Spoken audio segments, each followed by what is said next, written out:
Welcome વિદ્યાર્થી મિત્રો. Fluid dynamics જેનું આપણે કન્ટિન્યુ કરીએ છીએ સેશન 6માં.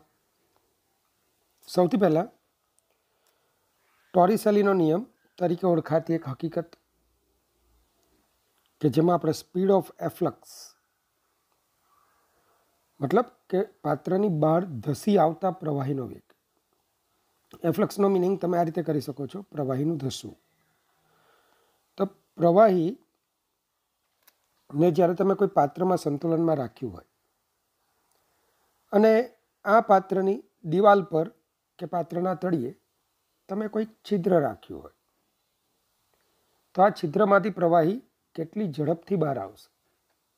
ફર્સ્ટ, કેટલી ઝડપથી બહાર આવશે, અને સેકન્ડ, પ્રવાહીના વહનનો દર કેટલો હશે? શું આ દર અચળ હશે? શું એ છિદ્રમાંથી બહાર આવતા પ્રવાહીની ઝડપ અચળ રહેશે? આવા કેટલાક ક્વેશ્ચન સાથે આજે આપણી શરૂઆત થવાની છે. સૌથી પહેલાં તમે એક પાત્ર લો, બંધ પાત્ર મેં લીધું છે અને એમાં રો ઘનતાવાળું એક પ્રવાહી ભરેલું છે. આ પાત્રમાં પ્રવાહીની મુક્ત સપાટીથી ઉપર જે દબાણ છે તે પી જેટલું છે, અને જ્યાં છિદ્ર છે એ છિદ્ર પાસે વાતાવરણનું દબાણ પીએ છે, પી એટમોસ્ફેરિક. છિદ્રથી પ્રવાહીની મુક્ત સપાટીની ઊંચાઈ સ્મોલ એચ છે. હવે આપણે બર્નોલીનું સમીકરણ લાગુ પાડવાનું છે, અને આ બર્નોલીના સમીકરણને લાગુ પાડવા માટે સૌથી પહેલાં આપણે શું કરીશું? એક સંદર્ભ સપાટી લઈ લઈશું. સંદર્ભ સપાટી તરીકે આપણે છિદ્રની સપાટીને લીધી છે. તો હવે અહીંથી આ બે બિંદુ અને એક બિંદુ માટે આપણે બર્નોલી સમીકરણ વાપરીશું. બર્નોલી સમીકરણ તમને ખ્યાલ જ છે, P plus half rho V square plus rho G H is equal to constant અચળ. આ ઉપરાંત વિદ્યાર્થી મિત્રો, જે પાત્ર છે તેનો આડછેદ આપણે એને A2 લઈએ અને જે છિદ્ર છે તેનો આડછેદ A1 લઈએ. તો પ્રવાહીની મુક્ત સપાટીથી ઉપરનું દબાણ P, જો છિદ્ર અને પાત્રના આડછેદોના ક્ષેત્રફળો અનુક્રમે A1 અને A2 તથા બિંદુઓ 1 અને 2 પાસે પ્રવાહીની ઝડપો અનુક્રમે V1 અને V2 હોય. કારણ કે જેવું છિદ્રમાંથી પ્રવાહી બહાર આવે તેમ પાત્રમાં સપાટી પ્રવાહીની સપાટી નીચે આવતી જાય, તો એની પણ ઝડપ છે, તેને આપણે V2 નામ આપીએ. તો સાતત્યનું સમીકરણ શું કહેશે? A1 V1 is equal two A2 V2. માટે V2 is equal two A1 V1 upon A2. માટે 1 અને 2 બિંદુઓ પાસે બર્નોલીના સમીકરણનો આપણે ઉપયોગ કરીએ. ચાલો પહેલા બિંદુ માટે P1 plus half rho V1 square, સંદર્ભ સપાટી છે એટલે છેલ્લું પદ રો જી એચ, એમાં H 0 થશે. અને બીજા બિંદુ માટે P2 plus half rho V2 square plus rho જી એચ, કારણ કે H ઊંચાઈ આવેલું છે. ચાલો, P1 PA છે, P2 P છે, અને V2 is equal two A1 V1 upon A2 ને આપણે સબસ્ટિટ્યુટ કરીએ, મૂકી દઈએ. તો આપણે એક કામ કરીએ, જે આ પદ છે રો વાળા પદને એક તરફ લઈ લઈએ, તો rho by two V1 square common આવશે, તો 1 minus A1 by A2 hall square અથવા A1 square by A2 square is equal to P minus PA plus rho G h. તો V1 square is equal to સાદુરૂપ આપતા 2P minus PA plus 2 rho G h divided by rho in the bracket 1 minus A1 square by A2 square, જેનો square root વર્ગમૂળ લઈ લઈએ. તો આપણું વ્યાપક સૂત્ર થઈ ગયું. આ સૂત્રને ભાઈઓ બહેનો હું વ્યાપક સૂત્ર કહું છું. જનરલ ઇક્વેશન છે. હવે ધારો કે છિદ્ર બહુ સૂક્ષ્મ આપ્યું હોય, તો A1 is less than A2 થાય, અથવા A1 by A2 tense two 0, મતલબ કે A1 બાય A2 ને ગુણોત્તરને 1ની સાપેક્ષે તમે અવગણી શકશો. તો તમારું equation √2p - pa + 2 ρgh divided by rho. બરાબર ધ્યાન રાખજો, આપણે આ પદને અવગણેલું છે. ચાલો છેદ વિભાજન કરીએ તો 2p - pa by row plus 2gh અને રો કટ થઈ જશે. ખાસ કિસ્સાઓ લઈએ. જો મોટા પાત્રમાંનું દબાણ p ખૂબ જ મોટું હોય, મતલબ કે p - pa પદ 2gh પદની સરખામણીમાં ખૂબ મોટું હોય, તો v1 √2p - pa upon row. અને જો a1 is less than a2 ન હોય તો તમે આમ પણ લખી શકો, તો p - pa rho 1 - a1 square by a2 square. તમે આવું પણ લખી શકો ન હોય તો. હવે જો પાત્ર વાતાવરણમાં ખુલ્લું હોય, તો ખુલ્લું પાત્ર હોય એટલે કે આ પ્રવાહીની મુક્ત સપાટી પાસેનું દબાણ એ વાતાવરણનું દબાણ એટલે કે P2 બરાબર PA થાય. તો એનો મતલબ કે P બરાબર PA આમાં મૂકી દઈએ તો PA - PA 0. તો V1 = √2gh થાય. V1 = √2gh થાય. હવે આ શું છે તો કે જ્યારે કોઈ પદાર્થ h ઊંચાઈથી મુક્ત પતન અનુભવે ત્યારે એની અંતિમ ઝડપ √2gh થાય. બસ આને આપણે વિધાનના સ્વરૂપમાં લખીએ તો ટોરિસેલીનો નિયમ મળી જાય કે પ્રવાહીની મુક્ત સપાટીથી h ઊંડાઈ આવેલા નાના છિદ્રમાંથી બહાર આવતા પ્રવાહીનો વેગ એ તેટલી જ ઊંચાઈથી મુક્ત પતન પામતા પદાર્થના અંતિમ વેગ જેટલો હોય છે.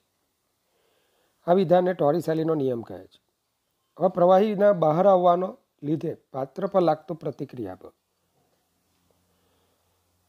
આ ઉપરાંત વિદ્યાર્થી મિત્રો મારે JEE એડવાન્સમાં પૂછાયેલો ક્વેશ્ચન તમને જણાવવો છે કે આ જ કિસ્સામાં જો a1 is less than a2 ન હોય તો તમારું સમીકરણ આવું બનશે, √2gh 1 - a2 square a1 square by a2 square.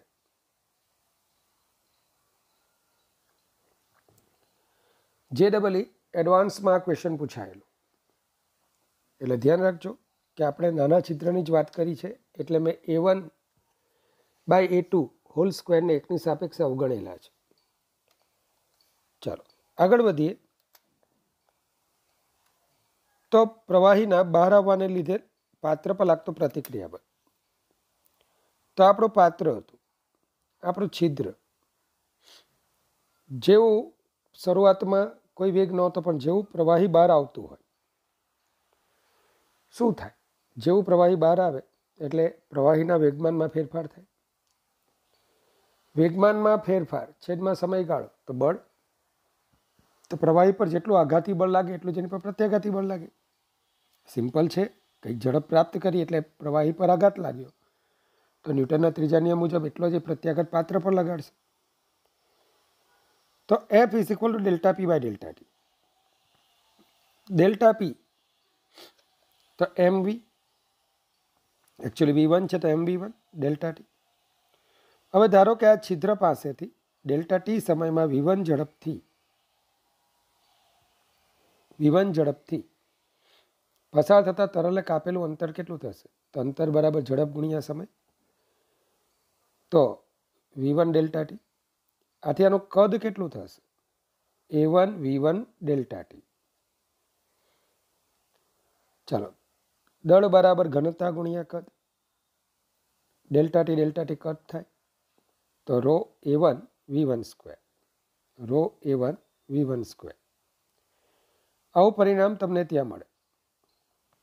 પણ v1 બરાબર √2gh, પાત્ર ખુલ્લું છે તો રો a1 2gh, મતલબ કે 2 ρg h a1. ચાલો જો પાણી બંધ પાત્રમાં રહેલું હોય અને તેની મુક્ત સપાટીની ઉપરનું દબાણ P બરાબર 0 હોય તો શું થાય? મતલબ કે પાત્રને ઉપરથી વેક્યુમ કરેલું છે તો સ્વાભાવિક છે સમીકરણ 1માં P બરાબર 0 મૂકી દો. P બરાબર 0 મૂકી દો તો 2gh - 2pa by rho. 2gh minus 2pa by rho. આ એની ઝડપ થશે અને આ ઝડપ greater than or equal to 0 છે. ઝડપ ઋણ આવે જ નહીં. તો 2gh is greater than or equal to 2pa by rho. વર્ગ લઈ લીધો, 2pa બાય રોને જમણી બાજુ લીધા અને એચને કરતા બનાવ્યા તો h is greater than or equal to pa rho gh. Actually આ કિસ્સો આવું કહેવા માંગે છે, એક બંધ પાત્ર છે, અહીંયા દબાણ 0 છે અને એચ ઊંચાઈ સુધી આપણે અહીંયા પ્રવાહી રહેલું છે. છિદ્રથી એચ ઊંચાઈ સુધી પ્રવાહી છે, તો નીચે પણ છે જ, પણ છિદ્રથી પ્રવાહીની ઊંચાઈ એચ જેટલી છે. ક્યારે પ્રવાહી બહાર આવતું બંધ થશે? તો સિમ્પલ છે, વાતાવરણનું દબાણ અને આ પ્રવાહીના સ્તંભ વડે ઉદ્ભવતું દબાણ જ્યારે એકબીજાને સમતોલશે ત્યારે છિદ્રમાંથી પ્રવાહી બહાર આવશે નહીં. તો એનો મતલબ h is greater than or equal to 1.03 into 10⁵. બધા નેસેસરી ડેટા હું લખું છું. પાણીની ઘનતા 1000 કિલોગ્રામ પર મીટર ક્યુબ, જી 9.8. તો સાદુરૂપ આપતા 10.3 મીટર આવશે, જે શું દર્શાવે કે પાણી છિદ્રમાંથી તો જ બહાર આવશે કે જ્યારે છિદ્રથી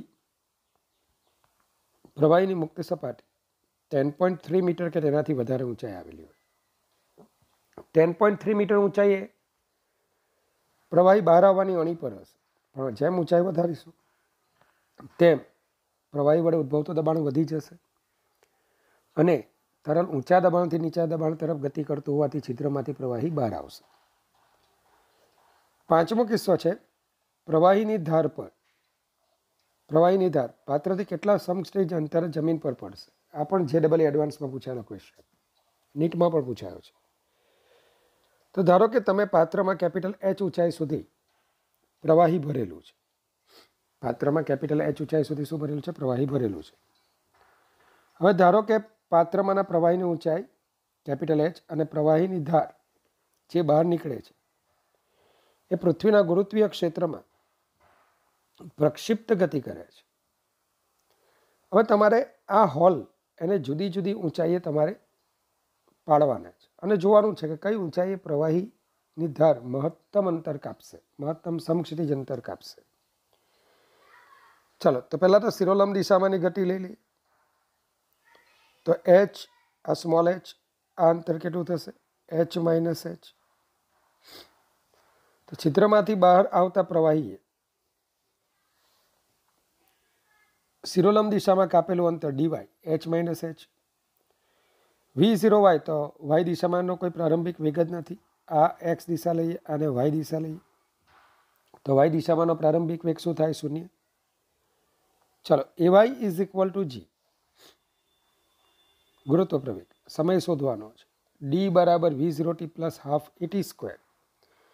આ સૂત્રનો આપણે ઉપયોગ કરીએ તો t is equal two under root 2h minus h upon g. ચલો, હવે સમક્ષિતિજ દિશામાંની ગતિ લઈએ. તો સમક્ષિતિજ દિશામાં એટલે કે x દિશામાં એનો વેગ કેટલો હતો? વેલોસિટી ઓફ એફ્લક્સ મતલબ કે અંડરરૂટ 2gh.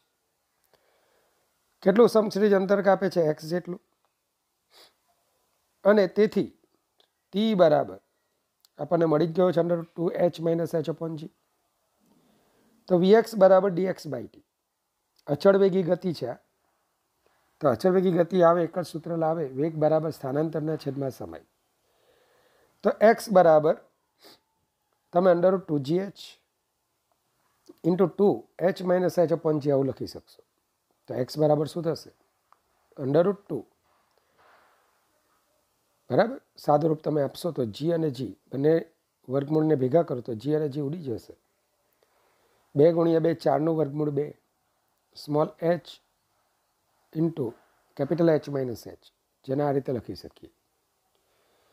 અમારે ખ્યાલ છે કે સ્મોલ hનું મૂલ્ય બદલાય એટલે કે છિદ્ર પ્રવાહીની મુક્ત સપાટીથી કેટલી ઊંડાઈએ આવેલું છે એ અંતર સ્મોલ h બદલાય તો x પણ બદલાય છે.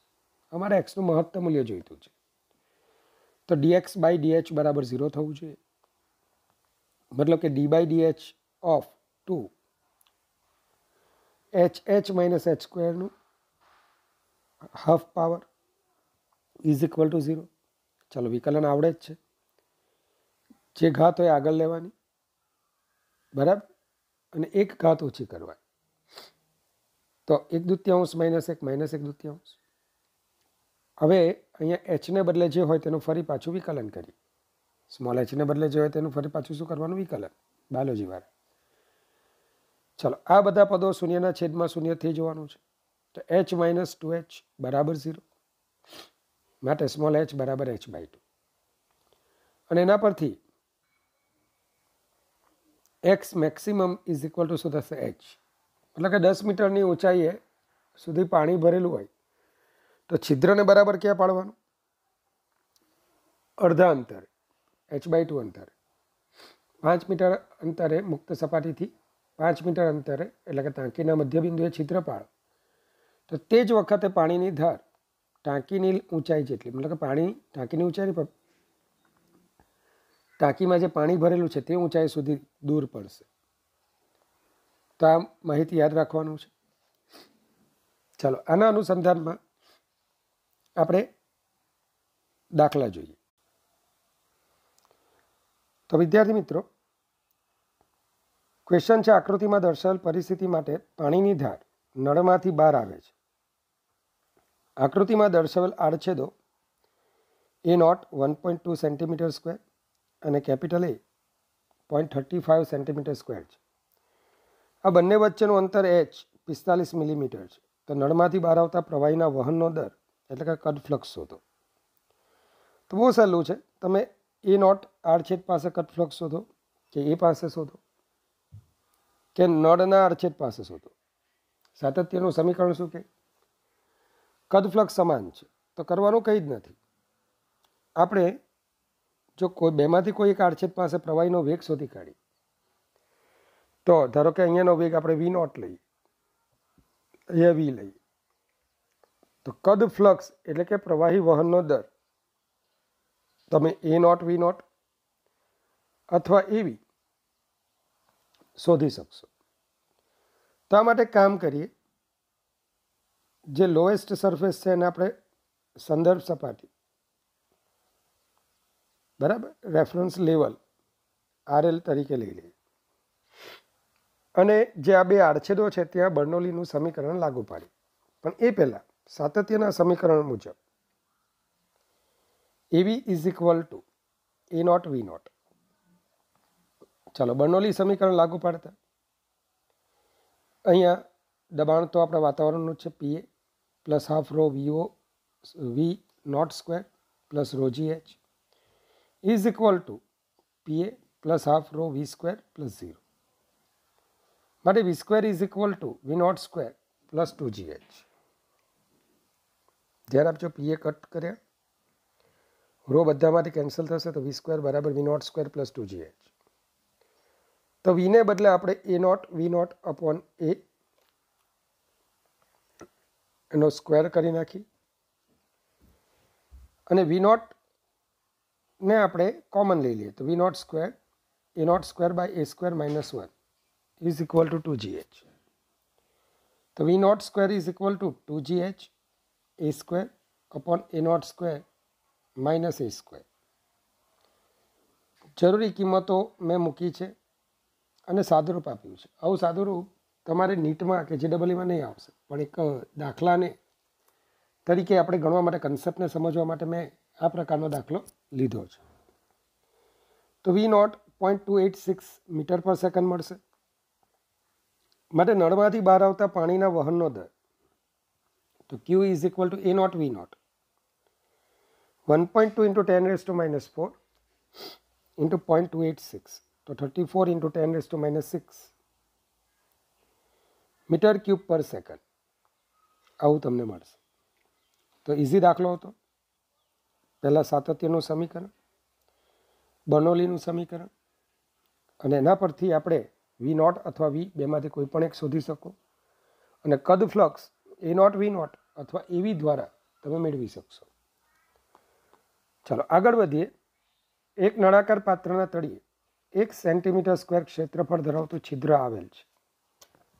જો પાત્રમાં ઉપર રહેલ ટ્યુબમાંથી 70 સેન્ટીમીટર ક્યુબ પર સેકન્ડના દરથી પાણી પડતું હોય તો પાત્રમાં મહત્તમ કેટલી ઊંચાઈ સુધી પાણી રહી શકે? તો ધ્યાન આપજો, તમને પાત્રમાં h ઊંચાઈ સુધી પ્રવાહી ભરેલું છે, h ઊંચાઈ સુધી પ્રવાહી ભરેલું છે. હવે જેમ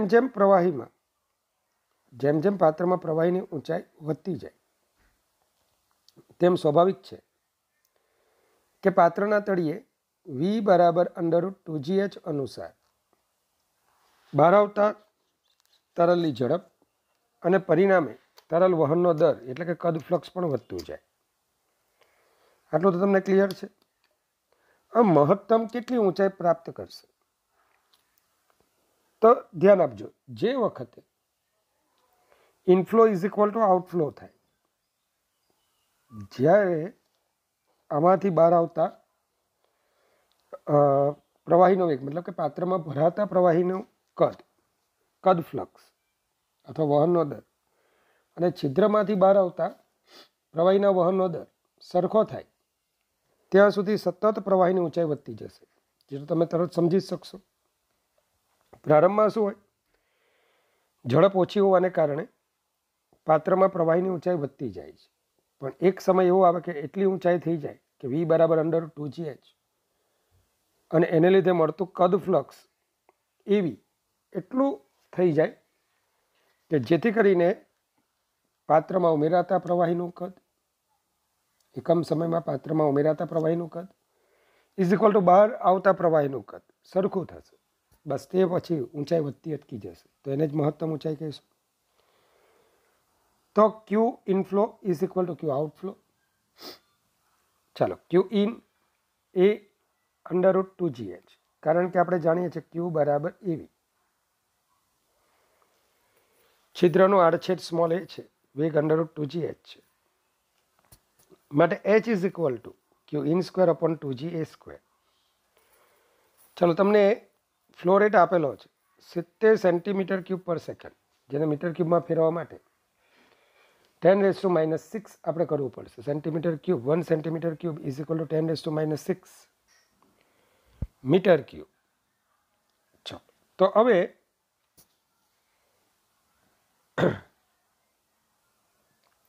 ધ્યાન આપજો, તો h is equal to q in square upon 2ga². ચાલો, ક્યુ ઇનની કિંમત મૂકી દઈએ તો h is equal to 2.5 × 10⁻² metre. તો આ રીતે તમે આ પ્રકારનો પ્રોબ્લેમ સોલ્વ કરી શકો. હવે બેઝિક પ્રોબ્લેમ તમને સારા આંકડાઓ સાથે તમને આપેલા હશે કે જેનું સાદુરૂપ તમે ઇઝીલી કરી શકો. ચલો, હવે મોસ્ટ ઇમ્પોર્ટન્ટ ટોપિક છે પ્રવાહી ભરેલ પાત્રને ખાલી કરતા લાગતો સમય. ધારો કે તમને એ આડછેદ ધરાવતું એક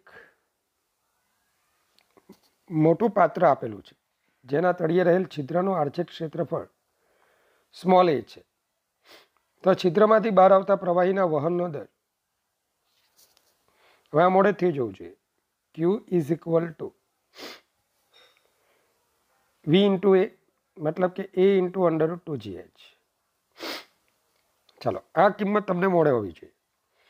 હવે ધારો કે dt જેટલા સમયગાળામાં પ્રવાહીની ઊંચાઈમાં dh જેટલો ઘટાડો થાય છે, તો આ સમયગાળામાં કેટલા કદનું પ્રવાહી બહાર આવશે? તો તમે તરત કહી શકશો કે કદ બરાબર a × dh. તો dt સમયમાં બહાર આવતા તરલનું કદ, તો એકમ સમયમાં તરલનું કદ q, એકમ સમયમાં તરલનું કદ q, તરલ વહનનો દર એટલે જ એકમ સમયમાં આવતા પ્રવાહીના કદ થાય. તો dt સમયમાં કેટલું? શું લખશો? q dt. તો q dt જેટલું કદનો પ્રવાહી dt સમયમાં બહાર આવે છે છિદ્રમાંથી, એને અનુરૂપ a dh જેટલું કદ ઘટે છે. તો તમે શું લખશો? q dt બરાબર a dh. હવે એકચ્યુઅલી અહીંયા આગળ માઇનસની નિશાની આપણે મૂકવાની છે. કેમ? dh એ ઘટાડો છે, dt સમયમાં વધારો, તો q dt ધન આવશે, dh પોતે ઋણ થશે. ઋણ ગુણ્યા ઋણ ધન થાય એ હેતુથી આપણે શું ઋણ નિશાની લીધેલી છે. ચાલો ક્યુની કિંમત મૂકી દઈએ, એ ઇન્ટુ √2gh. તો dt બરાબર capital A upon small a √2gh into minus dh by √h. તો √2gh માંથી √2g અને √h ને મેં સેપરેટ કર્યા છે. હવે પાત્રમાં પ્રવાહીની ઊંચાઈ h1 થી h2 સુધી ઘટાડતા લાગતો કુલ સમય આપણે શોધવાનો છે. તો કુલ સમય શોધવા માટે સંકલન કરીશું 0 થી t 1 dt minus a upon a √2g, જે બહાર અચળ હોવાથી બહાર આવશે, h1 થી h2 h⁻⁻½ dh. ચાલો તો આ શું આવશે, t minus a upon a √2g h⁻½ upon half, કારણ કે જે સંકલન છે ઘાતમાં એક ઉમેરો અને એ જ ઘાત વડે ભાગી નાખો, તો -½ + 1/2. ચાલો છેદનો છેદ 2 અંશમાં જશે. આ √h કહેવાય, તો પહેલાં h ને બદલે h2 મૂકો તો √h2 માઇનસ √h1. માઇનસનું ચિહ્ન અંદર લેતા અને બીજું કે 2 છેદમાં વર્ગમૂળ 2, તો √2a upon a√g √h1 minus √h2. સાદુરૂપ આપતા આવું પરિણામ તમને મળશે. તો બહુ અગત્યનો કિસ્સો છે કે પહેલાં તમે શું કર્યું, dt જેટલા સમયગાળામાં પાત્રમાં પ્રવાહીની ઊંચાઈમાં કેટલો ઘટાડો થયો dh એ ગણી લીધો, એના અનુરૂપ કદ શું મળ્યું adh. પણ એટલા જ કદનું પ્રવાહી ક્યાં ગયું, તો છિદ્રમાંથી બહાર આવ્યું, તો છિદ્રમાંથી dt સમયમાં બહાર આવતા પ્રવાહીનું કદ q dt. બસ બંનેને કમ્પેર કરતી વખતે એક માઇનસની નિશાની મૂકી, જે કેમ મૂકી તેનું પણ મેં સમજૂતી આપી, અને પછી તો તમારે સીધું સંકલન કરવાનું છે. ડીટીને કરતા બનાવીને એનું શું કરવાનું છે, સંકલન. તો વિદ્યાર્થી મિત્રો, હવે આપણે એવો કિસ્સો જોવાના છે કે જે JEE એડવાન્સનો કિસ્સો છે.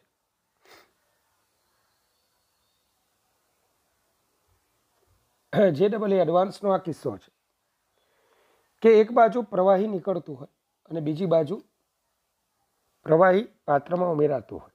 જો બંને ઘટના એક સાથે થાય તો કેવી રીતે એની સાથે આપણે ટ્રીટ કરવાનું. તો આના પર પણ વ્યાપક કિસ્સાઓ છે કે ઘણી વખત શું થાય, પાત્રમાં પ્રવાહી ઉમેરાતું હોય ને છિદ્ર ખુલ્લું હોય, એ સમયે પરિણામી એક અસર એ જોવા મળે કે સતત પ્રવાહીની ઊંચાઈ ઘટતી જાય પાત્રમાં. બીજો કિસ્સો એવો પણ જોવા મળે કે જેમાં બાહ્ય પરિબળ દ્વારા પાત્રમાં પ્રવાહી ઉમેરાતું હોય, સાથે સાથે છિદ્રમાંથી લીકેજ પણ થતું હોય, અને આ કિસ્સામાં પરિણામી પ્રવાહીની ઊંચાઈ કેટલી વધશે. તો ધારો કે કેપિટલ A આડછેદ ધરાવતું એક નળાકાર પાત્ર છે, એના તળિયે સ્મોલ a આડછેદ ધરાવતું એક છિદ્ર છે. છિદ્રમાંથી જ્યારે પાત્રમાં પ્રવાહીની ઊંચાઈ સ્મોલ h હોય ત્યારે બહાર આવતા પ્રવાહીનો વેગ √2gh અને તેથી વહન દર કદ ફ્લક્સ a × √2gh થાય. હવે ધારો કે t પછીના dt જેટલા સૂક્ષ્મ સમયમાં પાત્રમાં dh જેટલી પ્રવાહીની ઊંચાઈમાં વધારો થાય છે. બરાબર છે, મેં વધારો લખ્યો છે, હું પરિણામી પ્રવાહીની ઊંચાઈ વધે છે એ કિસ્સો લઉં છું. તો હવે ધારો કે પાત્રમાં હું કેપિટલ Q મીટર ક્યુબ પર સેકન્ડ જેટલા અચળ દરે પ્રવાહી ઉમેરતો જાઉં છું, પ્રવાહીને ઉમેરતો જાઉં છું. સાથે સાથે છિદ્રમાંથી a બરાબર √2gh, q બરાબર a × √2gh ના દરથી પ્રવાહી બહાર નીકળતું જાય છે. તો ધારો કે t પછીના dt જેટલા સૂક્ષ્મ સમયમાં પાત્રમાં પ્રવાહીની ઊંચાઈમાં dh જેટલો સૂક્ષ્મ વધારો થાય, તો આ પાત્રમાં ઉમેરાયેલ પ્રવાહીનું કદ શું થશે, તો કે સેમ આગલા દાખલાની જેમ adh. ક્લિયર. અને નળીમાંથી પાત્રમાં ભરાતા પ્રવાહીનું કદ કેટલું થશે, તો કે q dt. ભાઈ આમાં કેપિટલ Q વહનનો દર છે, અને પાત્રના તળિયેથી નીકળતા પ્રવાહીના કદ ફ્લક્સ કેટલું થશે, તો સ્મોલ q dt પાત્રના તળિયે રહેલ છિદ્રમાંથી ડીટી સમયમાં બહાર આવતા પ્રવાહીનું કદ શું થશે? ક્યુ ડીટી થશે. ચલો, જ્યાં ક્યુ બરાબર a√2gh. હવે સ્પષ્ટ છે કે ADH પરિણામી કદમાં વધારો ઇઝ ઇક્વલ ટુ ઉમેરાયેલું કદ ઓછા બહાર નીકળી જતું કદ. તો ADH is equal two capital Q DT minus small Q DT. હવે ડીટીને કરતા બનાવી તો ADH અપોન ક્યુ માઇનસ a√2gh. આટલે સુધી બહુ સહેલું છે, પણ મગજમારી ક્યાં આવવાની છે તે તમે જોજો. ધારો કે પ્રવાહીની પ્રારંભમાં ઊંચાઈ h1 હતી, ત્યાંથી વધીને h2 થઈ, h1 થી વધીને h2 થઈ. તો એ માટેનો કુલ સમય ગણવા માટે આનું આપણે સંકલન લઈએ.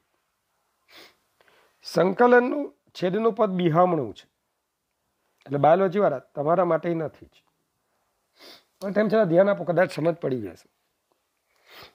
મેથ્સ વાળા માટે કે ભાઈ આવું કંઈક બિહામણું પદ લાગે તો એને આપણે આદેશની રીત, ચલ પરિવર્તનની રીત ધારી લઈએ કે આ છેદનું પદ બહુ બિહામણું છે, તો એને આપણે શું ધારી લઈએ? એક્સ. આના બરાબર નવો ચલ ઇન્ટ્રોડ્યુસ કરીએ, એક્સ. ચાલો ધ્યાન આપજો. તો અહીંયા આપણે એક ચલ ધારી લઈએ એક્સ. તો આમાં એકચ્યુઅલ વેરિયેબલ કોણ હતો? એચ. આપણે નવો ચલ કોણ લીધો? એક્સ. તો આપણે એચને કરતા બનાવી તો Q minus X is equal to a√2gh. વર્ગ લઈએ તો h is equal to Q minus x whole square upon 2ga². જેવું સંકલનમાં તમે ચલ બદલશો તો ડીએચ એને બદલે સંકલનનો ઓપરેટર હવે ડીએક્સ થઈ જશે, તો ડીએક્સ પણ લાવવું પડશે. તો આપણે એક કામ કરીએ, ડીએચ બાય ડીએક્સ કરી નાખીએ. તો dh by dx q minus x whole square upon 2ga². બરાબર, એનું વિકલન કરવાનું છે. તો 2 ઘાત આગળ, 1 ઘાત ઓછી, અને ફરી પાછું આનું વિકલન કરી તો કેપિટલ ક્યુ અચળ અને એક્સનું વિકલન -1, તો માઇનસનું ચિહ્ન આગળ, 2q minus x upon 2ga². તો ડીએચની કિંમત તમને આવી મળી -q minus x upon ga² dx. સમીકરણ 1માં હવે જેમ h1 h2 લિમિટ છે, તો નવી લિમિટ શું થશે? તો કે જ્યારે h બરાબર h1 ત્યારે x બરાબર q માઇનસ a√2gh1. જ્યારે h બરાબર h2 તો x2 બરાબર q માઇનસ a√2gh2. હવે વિદ્યાર્થી મિત્રો, આમ તમે સંકલન લીધું, જે અચળ હતું -a/ga² બહાર લીધા, q minus x upon x છેદ વિભાજન કરતા q by x, x by x એટલે 1. હવે તો બહુ સહેલું વિકલન થઈ ગયું, સોરી સંકલન. ચાલો, 1/x નું સંકલન ln x અને 1 નું સંકલન x. પહેલા x ને બદલે x2 મૂકો,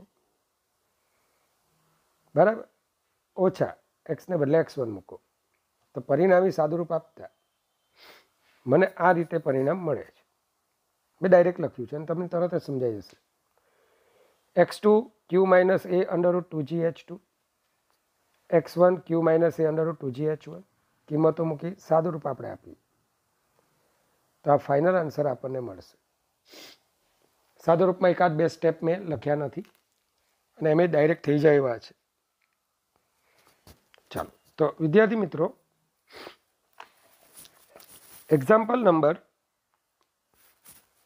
એક આપણે અગત્યનો એક્ઝામ્પલ જોવાનો છે કે આકૃતિમાં દર્શાવેલ પાત્રમાં પાણી રો વોટર 1000 કિલોગ્રામ પર મીટર ક્યુબ અને તેલને ભરેલ છે. પાણીના સ્તંભની ઊંચાઈ 1 મીટર અને તેલની ઊંચાઈ 4 મીટર છે. તો પાત્રના તળિયે રહેલા નાના છિદ્રમાંથી બહાર આવતા પ્રવાહીનો વેગ શોધો.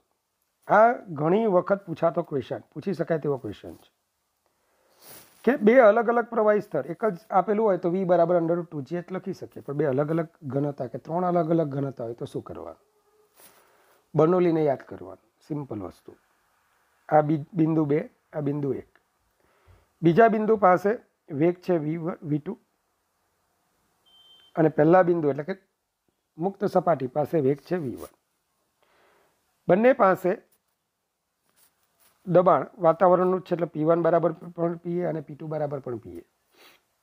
બીજી એક બાબત ધ્યાનમાં લેવા જેવી, જ્યારે છિદ્ર બહુ નાનું હોય ત્યારે પાત્રમાં પ્રવાહીની ઊંચાઈ ખૂબ ધીમેથી ઘટશે, એટલે V1 is approximately equal to 0 તમારે લઈ લેવાનું. ચાલો 1 અને 2 બિંદુ પાસે બર્નોલી સમીકરણ. તો પહેલાં P1 આને આપણે રેફરન્સ લાઇન લઈ લેવાની RL. ચાલો તો P1 એટલે કે PA plus half rho V1 square plus rho G plus rho G 4+1 मतलब के rho water G into 1 plus rho oil into G into 4 बराबर plus half rho water V2 square plus 0 माटे 1000 plus 900 into 900 half rho half 1000 V2 square माटे P1 बराबर P2 बराबर PA. तो V2 square is equal to 2 into 1900 into 9.8 into 1000. तो V2 is equal to 9.5 metre पर second. આવું તમને મળશે. તો બરાબર ધ્યાન આપજો. મેથડ 2, ધારો કે તેલના સ્તંભ જેટલું દબાણ ઉત્પન્ન કરી શકાય. હવે બીજા મેથડમાં શું લેવાનું છે કે તમારે આ જે પાત્ર છે આ પાત્રમાં સમજી લો કે પાણીના જ 2 સ્તંભ આવેલા છે. હવે આવું કેવી રીતે વિચારી શકાય? પાણીના 2 સ્તંભ એટલે પાણીનો જ એક સ્તંભ છે. તો જે દબાણ આ ઓઇલ ઉત્પન્ન કરે ને એટલું જ દબાણ કેટલી ઊંચાઈના પાણીનું સ્તંભ ઉત્પન્ન કરી શકે.